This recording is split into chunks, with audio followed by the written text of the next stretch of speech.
समाचार विश्लेषण में आप सभी का स्वागत है। आज हम एक समाचार जो आई है उस पर विशेष चर्चा करने जा रहे हैं। यह समाचार है कि भारत सरकार ने, केंद्र सरकार ने एक फैसला लिया है कि जिसमें जो शत्रु संपत्ति है, जो शत्रु संपत्ति उन देशों की है जो कि यहाँ पर जो संपत्ति बचे हुए हैं, रखे हुए थे पाकिस्तानियों के, चाइनीज़ के, उन संपत्तियों को अब नीलाम करने की योजना बनाई जा रही है और उसे बहुत शीघ्र से नीलाम कर दिया जाएगा। उसी विषय में मैं आज चर्चा करूंगा। उसमें मैं प्रभात खबर से वह जो न्यूज़ आया है उसी को मैं विश्लेषित करूंगा। तो शत्रु संपत्ति बेचेगा केंद्र, होगी 1 लाख करोड़ की कमाई। इससे 1 लाख करोड़ मिलने की आशा है।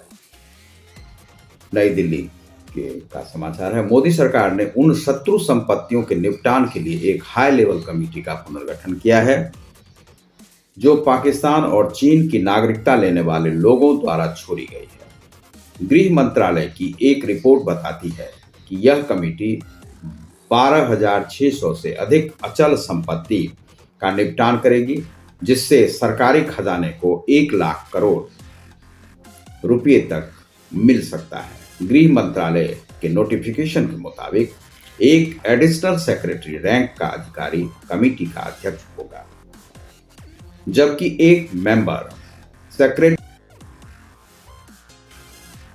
के साथ 5 अन्य विभागों के सदस्य होंगे।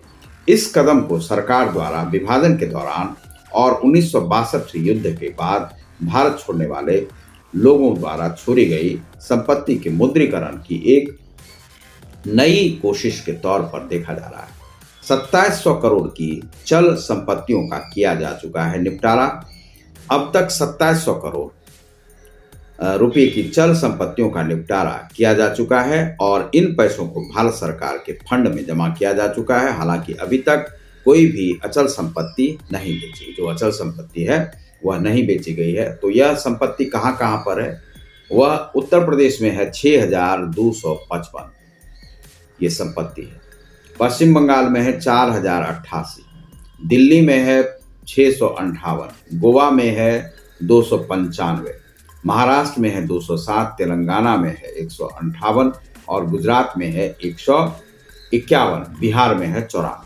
ये संपत्तियां इन राज्यों में है और इन संपत्तियों को जो है, इसका कीमत जो है तो लगभग सरकार जो है 1 लाख करोड़ रुपए तक सरकार को मिलने की संभावना है। तो अब सवाल उठता है कि ये जब संपत्तियां इतने दिनों से पड़ी हुई है, उसका कोई क्लेम करने वाला नहीं आया है और वे शत्रु संपत्ति माने जा रहे हैं। वे सभी यहाँ से छोड़ अपने अपने देशों को चले गए थे जहाँ पर उन्हें स्थान मिला था। अब चीन के भी कुछ लोग थे और कुछ पाकिस्तान के थे। तो ये सभी इन जो संपत्तियों को है छोड़कर अपने अपने देशों को, अपने अपने राज्यों को चले गए हैं। तो अब भारत में वह संपत्ति सड़ रही है तो उसे बेचना ही आवश्यक है, इसलिए क्योंकि उससे कुछ तो कार्य होगा और कुछ लोगों को, क्योंकि क्या है कि जब संपत्ति की देखभाल नहीं होती है, मकान, जमीन आदि जो भी है उसकी देखभाल नहीं होती है तो उस पर इंक्रोचमेंट बढ़ जाता है, उसे लोग पकड़ धकड़ करके हथियाने का प्रयास करते हैं। तो इस प्रकार की होती है। यदि उन संपत्तियों का निपटारा कर दिया जाए, कुछ लोगों में वितरित हो जाए और कुछ उससे पैसे भी आ जाए तो उसका उपभोग होने लगेगा, क्योंकि संपत्तियों का जो कार्य है वह उपभोग से है। यदि संपत्ति उपभोग में नहीं आती है तो वह संपत्ति व्यर्थ में जा रही है, चाहे जमीन हो, चाहे मकान हो, चाहे और भी किसी भी प्रकार की संपत्ति हो, जिससे बहुत सारे लोगों का पेट भर सकता है। तो हम अपने देश को तो यहाँ पर भूखे रख रहे हैं, लेकिन विदेशी जो संपत्ति छोड़ के गए हैं उसका भी कुछ नहीं कर रहे हैं।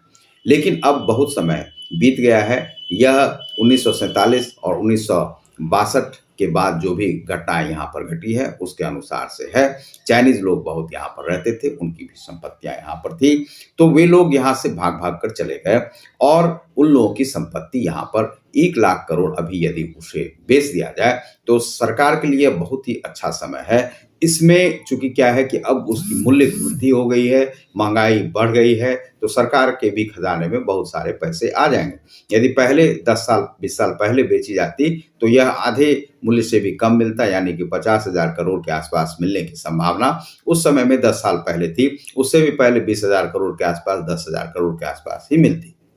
लेकिन आज के समय में चूंकि मूल्य हर चीज का बढ़ गया है, महंगाई साथ में आसमान पर है, तो उस स्थिति में आज सरकार को भी इससे लाभ होने जा रहा है और इस महंगाई का फायदा सरकार को भी मिलने जा रहा है। 1 लाख करोड़ से ऊपर इसमें मूल्यांकन, 2700 करोड़ अब तक उसको बेच करके, अचल संपत्ति अभी तक नहीं बेची गई है, तो 2700 करोड़ तो सरकार के खजाने में आ चुके हैं। अब है कि सरकार को इससे जो लाभ होगा उससे सरकार अपने विकास के कार्य को चला सकेगी, तो इन संपत्तियों को रखने का कोई औचित्य नहीं है, इसे बेच देना ही आवश्यक है। तो आप देख रहे हैं समाचार विश्लेषण को, मैं हूं आर के सुमन। बहुत बहुत धन्यवाद, नमस्कार।